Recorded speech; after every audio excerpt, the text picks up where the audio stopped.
Même si on tente de se rassurer, l'IA fout la trouille à beaucoup de métiers et plus particulièrement à ceux de la relation client. Pourtant, Tron, ce film de Disney sorti en 1982, nous avait déjà tout dit. Vous voyez de quoi je parle, non? Vous voyez qui est Tron? Bougez pas.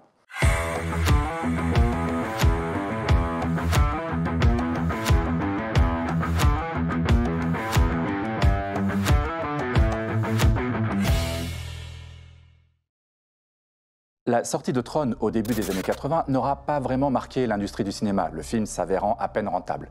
Il s'agit pourtant d'une des réalisations les plus audacieuses de Disney, qui souhaitait alors moderniser son image auprès des jeunes geeks.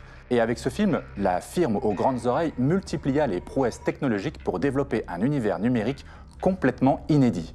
Non seulement Tron est le premier long métrage à utiliser 20 minutes d'images pleinement générées par ordinateur, mais c'est aussi l'un des rares à effectuer des prises de vue sur fond noir, favorisant la colorisation manuelle par rotoscopie. Et c'est juste magnifique. Le récit, lui, est nettement plus classique. Le film est censé proposer une réflexion philosophique et spirituelle, mais à la lecture du pitch, c'est pas évident. Écoutez plutôt. Flynn, concepteur de jeux vidéo, s'est vu voler ses créations par le PDG de Encom. Pour récupérer ses droits, il pirate le MCP, l'ordinateur central de Encom, une intelligence artificielle surdéveloppée, mais un tantinet despotique. Découvrant la tentative de Flynn, le MCP téléporte le concepteur dans son univers numérique pour le faire taire. Prisonnier et en danger, Flynn ira chercher l'aide d'un programme de surveillance, Tron, pour combattre le MCP, récupérer ses droits et retourner dans le monde réel. On a vu plus inspiré. Mais le lien entre Tron et Flynn n'est pas si premier degré.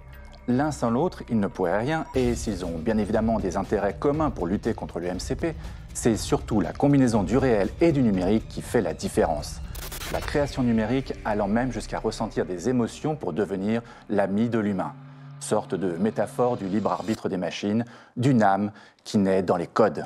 Alors tout ça, si ça dit bien pourquoi Tron est devenu une icône de la pop culture, ça ne nous dit pas pourquoi on ne devrait pas avoir peur de l'IA. Tron incite-t-il à abandonner nos corps pour basculer dans le métaverse et y vivre en harmonie entre avatars?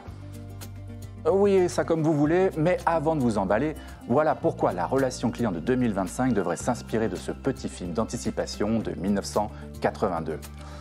Dans ce premier volet de Tron, comme dans les deux suivants, l'IA est une menace totalitaire. La réflexion porte sur le pouvoir des machines et la perte de contrôle humaine. C'est là notre peur, la tentation du 100% IA, croire qu'elle peut assumer à elle seule tous les contacts front et back de la relation client. Mais comme le prouvent les récents déboires de Klarna en Suède et d'autres aux États-Unis ou en Inde, ce modèle est un leurre qui génère surtout perte de confiance, insatisfaction client et risque direct sur la marque. De fait, le film désigne le modèle à suivre, celui qui combine Tron plus Flynn, à savoir un modèle hybride.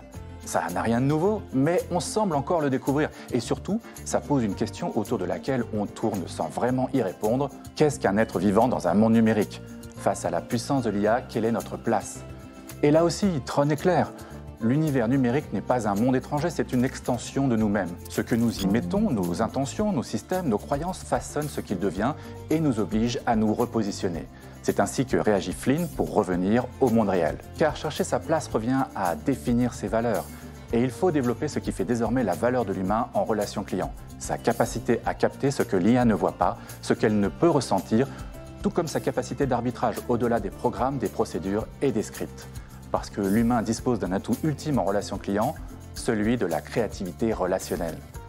Au-delà du service, l'humain est né pour créer du lien. C'est beau ce que je viens de dire. Allez, avant d'être bouleversé par cette incroyable vérité, souvenez-vous de cette pensée que l'on aime attribuer à Albert Einstein: l'intelligence artificielle n'a aucune chance contre la stupidité naturelle. Voyez bien que rien n'est perdu. Salut!